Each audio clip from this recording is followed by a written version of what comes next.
somehow, with the right attitude, everything's come out all right. And as I look at all these communities and all these hundreds and hundreds of people and thousands of people following, I think, well, at any rate, I can feel good about it. And I do. I am so grateful that so many of you have come. I believe that when we die, and we have to leave all those whom we loved behind, and we'll never be in this body again, and we'll never be able to enjoy this life again as we've known it, and do all the things and be in all the places we've been before. Yet I believe there is a string that ties us to everybody we have loved. Everybody we've hated too, but I don't hate anybody, but I have loved people. I love everybody.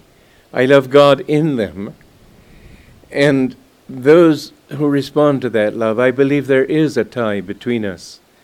And I believe that you have been brought here, many of you, because you've been with me before. And I think that perhaps in the other world we created a community together and are trying to recreate in this world what we knew then.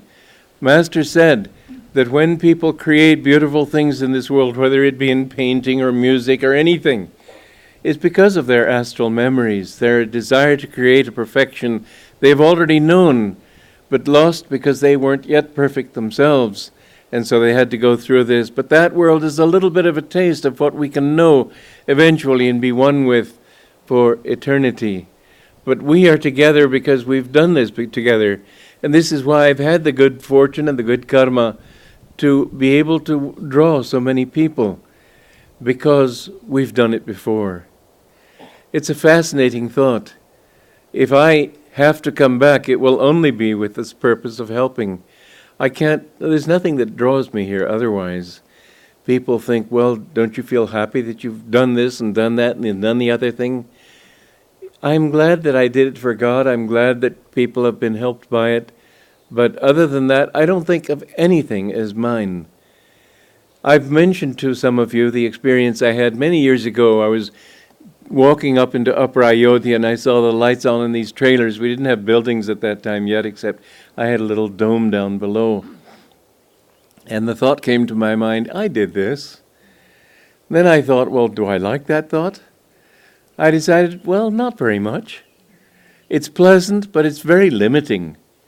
I did this, that means I didn't do anything else. I did this? Bunch of stupid trailers? No. I'm kidding. That's not what I was thinking. But but I did feel, I don't like the thought, I did it. For my own happiness, I'm much happier thinking God did it. And that's the last time that thought has ever come to me. And who is me? If there's a little chink through which the divine light can pour, then wonderful, I'm grateful for it. But nothing else matters. Let us all try to serve him in such a way that we can be his instruments of his love and his light and joy, because that's all we are anyway. What makes us different from the beetles and the ants? That we're more conscious. And the fact that we're more conscious means we can be even more conscious. And we see some people have a lot of consciousness and some have very little. So it shows that this little brain isn't the whole thing. The brain can become an instrument for a greater and greater and greater consciousness. How high can that consciousness be? I say, seek the heights. Go for broke, you might say. Go till the back of that ego is broken and you understand that he is everything. It's he who dreamed. It's an inconceivable dream we're living in. And the difference between this dream and other kinds of dreams is simply that when you dream at night, you wake up, you come back to the same world. But when he dreams, when you go back to your dream, it's a different dream. This world is his dream, and it's always the same dream. Until you die, and then the dream changes. But it's all his dream, really. He dreamed it all. It's his thought. You are his thought. He dreamed you into existence. And if you can just get rid of that thought of being anything separate from him, you will find that the more you have of that thought, the more joyful life becomes, the more fulfilling and the more complete. We were born for that one purpose. We were born to know him. As St. Augustine said, Father, thou hast made us for thyself, and our hearts are restless until they find their rest in thee. So if my life has any meaning, then don't look at all the things I've done, but think of the reason behind those things and think of what has come through those things. If people's lives have been blessed by them, then I am blessed. Otherwise, I could be an emperor, and what would it mean? You know, Hitler was a pretty big thing back in the 1940s. By the 1980s, children in school didn't even know who he was, many of them. You could make the biggest splash in the world and you'd be forgotten just almost overnight. When I came here a month ago or a few weeks ago, there was a beautiful pink azalea in my garden. It was just a joy to see. Then I had to go north to Seattle and Portland, visit our centers there. When I came back, the azalea was all finished. The whole bush was just nothing but shriveled petals. That's life. And you blossom for a while and then you're gone.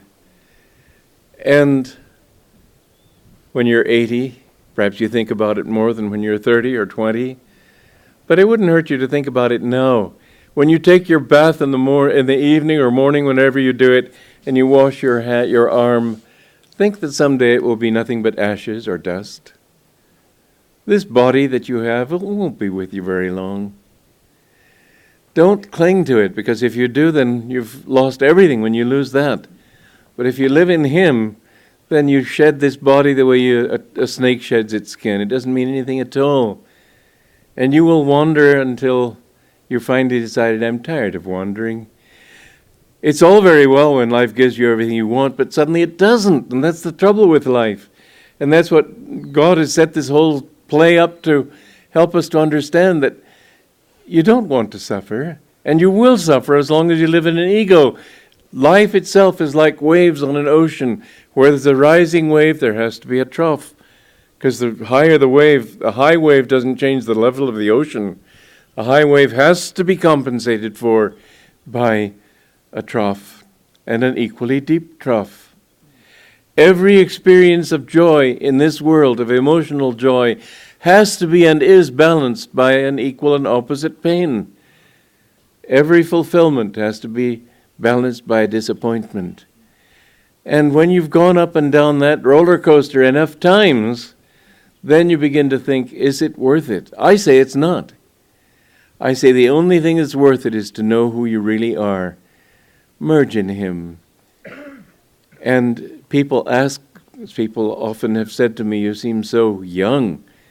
Well, I think the reason I'm young is that I don't have self-definitions.